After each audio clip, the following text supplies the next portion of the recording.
बुडामल jewellers Palampur, भरोसा उम्र भर का।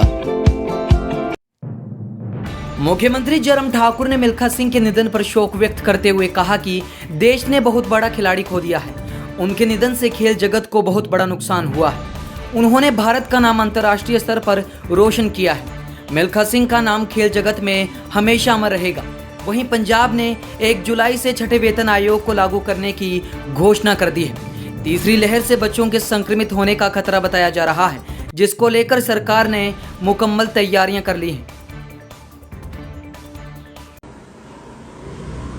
मिल्खा सिंह अपने आप में एक खेल जगत में बड़ा नाम था और भारत का नाम उनने राष्ट्रीय नहीं अंतर्राष्ट्रीय स्तर पर एक बार नहीं अनेक इवेंट्स के माध्यम से ख़ास तौर से जो स्पोर्ट्स के क्षेत्र में हिमाचल को अपने प्रदेश को जो पहचान देने की थी उसमें उन्होंने बहुत बड़ा काम किया है। उनके दुखद मृत्यु की खबर स्वाभाविक रूप से हम सब लोगों के लिए पीड़ा देती है। मैं उनके प्रति अपनी श्रद्धांजलि व्यक्त करता हूं और उनका नाम खेल जगत में हमेशा के लिए जो है वो अमर रहेगा, क्योंकि जिस प्रकार से उन्होंने बहुत संघर्ष करते हुए देश को खेल जगत में एक अलग पहचान देने के लिए जो काम किया उसको सदैव हम याद करते रहेंगे और उनकी दुखद मृत्यु से स्वाभाविक रूप से एक बहुत बड़ी क्षति इस राष्ट्र को हुई है। ये स्वाभाविक रूप से ये स्पेकुलेशन सारी चर्चाएं इस प्रकार की चल ही रही हैं।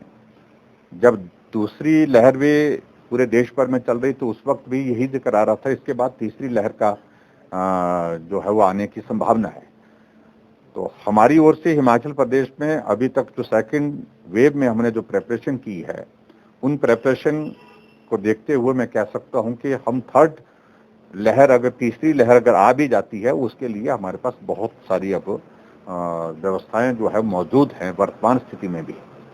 लेकिन फिर भी उसके बावजूद जो आशंकाएं व्यक्त की जा रही हैं कि ये छोटी आयु में बच्चों में ज़्यादा इसका संक्रमण होगा, उस दृष्टि से भी हमने काफ़ी हद तक जो है वो तैयारियां की हैं और उस तरह से मैं मानता हूं कि अगर लहर आ भी जाएगी तो भी उसका सामना करेंगे और मजबूती के साथ सामना करेंगे, ये मैं कहना चाहता हूँ। देखिए मेरा सिर्फ इतना जरूर है कहना कि लोगों को भी लंबे समय तक घर में ही रोके रखना ये भी संभव नहीं है और हिमाचल एक टूरिस्ट स्टेट है और टूरिज्म का एक बहुत बड़ा पोटेंशियल हिमाचल प्रदेश में मौजूद है।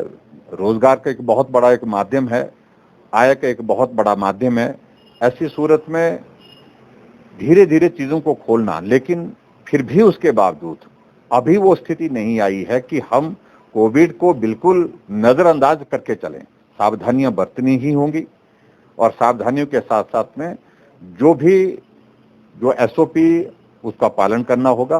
तो ये मैं कहना चाहता हूं कि हिमाचल प्रदेश में इस बात के लिए लोगों से मेरा आग्रह है। थैंक्स। स्कूलों को खोलने के लिए भी विचार कर रही है अभी इस सारी बात को लेकर के जो नेक्स्ट कैबिनेट होगी उस पर एक बार विचार करेंगे। निश्चित रूप से अब क्योंकि मामलों में कमी आने की वजह से अब आगे चीजें उस दिशा में बढ़ती जा रही है और मैं ऐसा मानता हूं कि जिस तरह से कोविड के मामलों में गिरावट पिछले दिनों से लगातार आ रही है, उन बातों को ध्यान में रखते हुए ये भी एक विषय है जिस पर विचार करने की जरूरत अब। शादी करने के लिए मना नहीं है, लेकिन शादियों में सोशल गैदरिंग बड़ी करना उसके लिए उस तरह की इजाजत देना उचित अभी नहीं लगता है। कि जहां तक हिमाचल प्रदेश की बात है, हम हमेशा पंजाब पे एक मिशन को ही फॉलो करते रहे हैं।